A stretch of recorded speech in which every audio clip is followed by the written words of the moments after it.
Hello and welcome to November's edition of Gardening Advice here at the Old Railway Line Garden Centre. We're going to start by talking a little bit about the flower garden, the general garden. I'm assuming, Keith, now that the summer has gone, that your flowering plants and that sort of thing, they're going to be coming to an end, if not already ended, and we're looking more into sort of cleaning up, tidying and general maintenance really now in November. Yeah, the main flowering period is over, but there's still some things in flower, and some of the later ones. I was looking at my Japanese anemones the other day, they're still in flower and will be for a few more weeks, so there's still things to enjoy in the garden. But yes, it's things about getting ready for next year, really tidying up, but still a good planting time.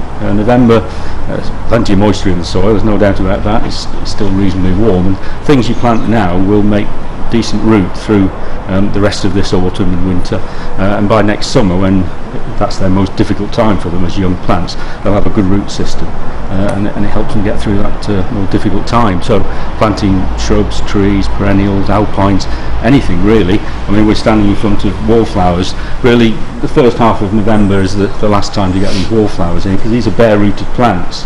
10 in a pack for £2.99, it's fantastic value, and they'll make a bit of root through the next few weeks, sit through the winter, and then come into flower in the spring with their lovely colours and perfume. So good plants to put in at the moment.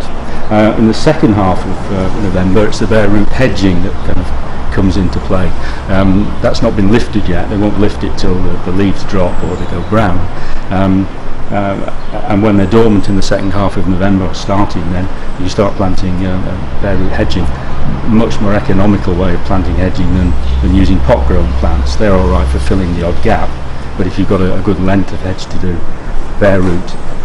In the next few weeks you can prepare the ground, dig it over, get some organic matter in, and then when it comes to planting, it's very easy. You just open up a slit with a spade, drop the root in, close it with your boot, and it's done.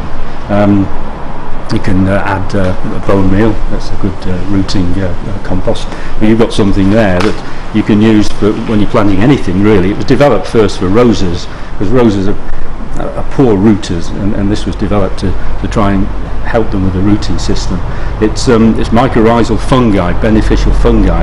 They're quite natural things that live in the soil, but this is a development to get more of them around the root, and you can only use it at planting time, so it's got to go in contact with the root in the hole, and the fungi have their own root system attached to the root of the plant, and it literally gives the plant a double root system and gets more nutrients for them. It's a really useful thing, but it can only be done when you actually plant the thing in the first place.